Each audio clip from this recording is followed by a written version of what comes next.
नाजरीन, क्या आपने इकबाल मसीह का नाम सुना है? यकीनन नहीं सुना होगा, मगर इस अजीम पाकिस्तानी और गुमनाम हीरो से दुनिया वाकिफ है। अक़वाम मुत्तहिदा हर साल इसके नाम से अवार्ड जारी करता है। इसकी जिंदगी पर किताबें लिखी गईं और इसके नाम पर दुनिया में कई इदारे मौजूद हैं। यूरोप की सड़कों पर मौजूद मुजस्समे इसके अज़्म की अक्कासी करते हैं। नाज़रीन, हमारी आज की वीडियो का मकसद भी इस नन्हे अजीम पाकिस्तानी को खराज तहसीन पेश करना है और हम आपको इकबाल मसीह की अज़ियतनाक मौत और दर्दनाक जिंदगी की दास्तान सुनाएंगे।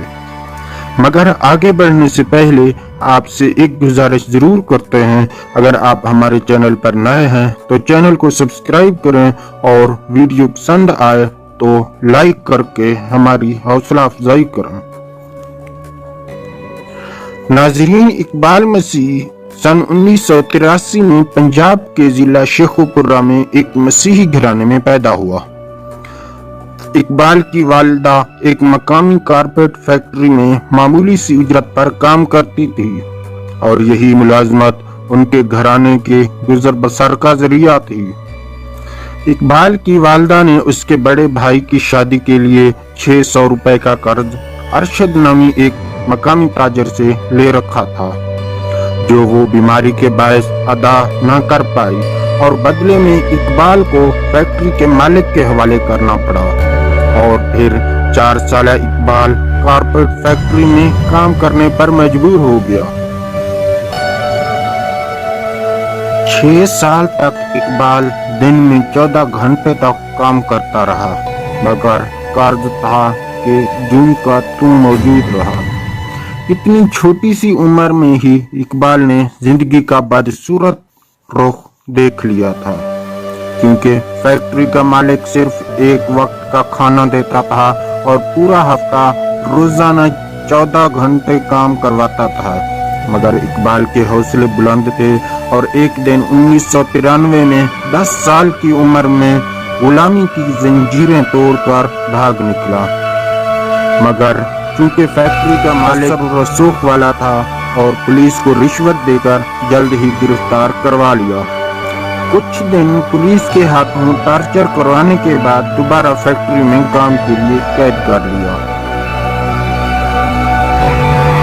नाज़रीन, उस दौर में पाकिस्तानी फैक्ट्रियों में बच्चों से कम उम्री में थोड़ी सी उजरत पर जबरी मुशक्कत करवाई जाती थी, मगर इकबाल की कोशिश रायगां गई और उसे दोबारा फैक्ट्री में काम करना पड़ा और अब की बार काम का बोझ भी मजीद बढ़ा दिया गया।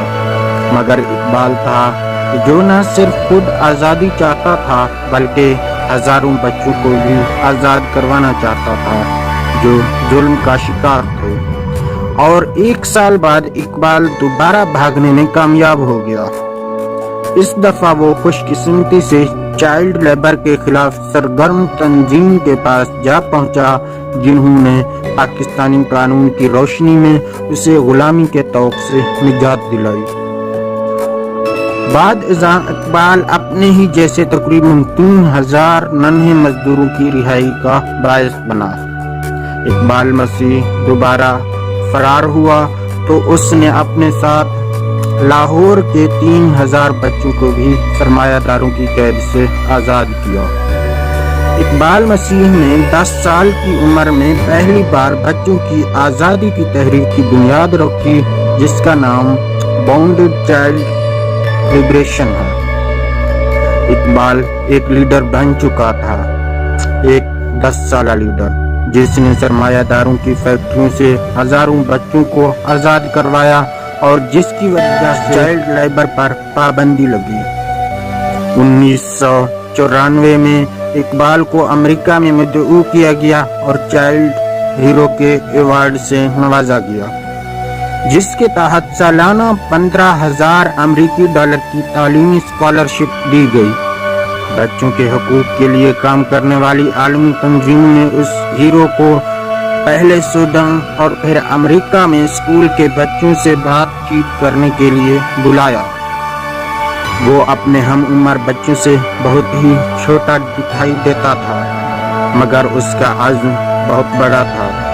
1995 میں اقبال جب امریکہ سے واپس اپنے گاؤں میں پہنچا تو 16 اپریل سن 1995 کو جب وہ سائیکل چلا رہا تھا تو نامعلوم افراد نے فائرنگ کر کے اس ننھے ہیرو کی زندگی ختم کر ڈالی۔ یہ گناہ ان ظالموں کے ہاتھوں سرزد ہوا کوئی نہیں جانتا۔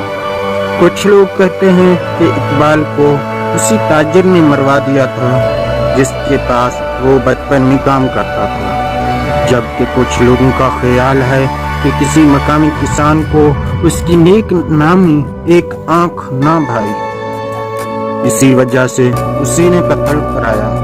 اور یہ بھی کہا جاتا ہے کہ اسے اشرف نامی ہیروئن کے عادی شخص نے قتل کیا۔ اقبال کی موت کی خبر معروف امریکی اخبار دی واشنگٹن کے مین صفحہ پر شائع ہوئی، جو اس بات کا ثبوت تھا کہ دنیا اس ننھے ہیرو سے کتنی متاثر تھی۔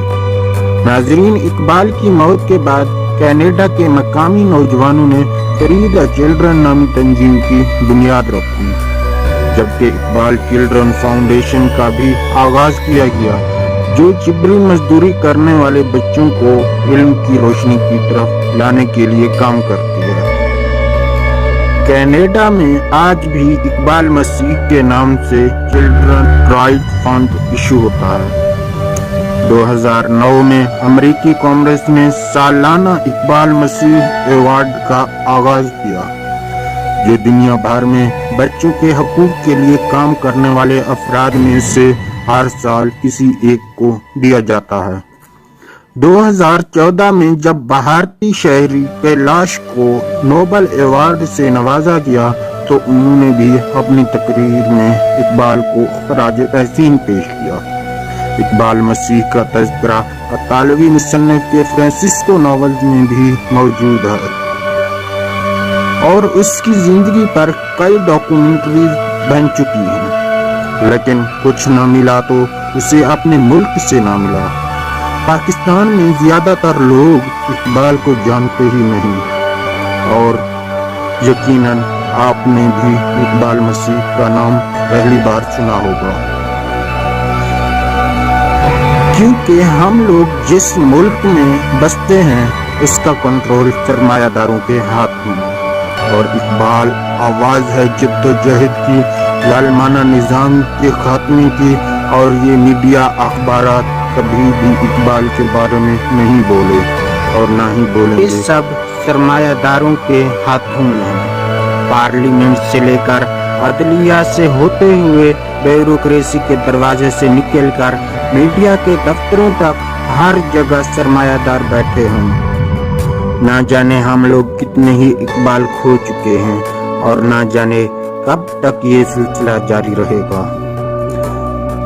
ناظرین، اسی امید کے ساتھ آپ سے اجازت چاہیں گے کہ آپ کو ہماری کاوش پسند آئی ہو۔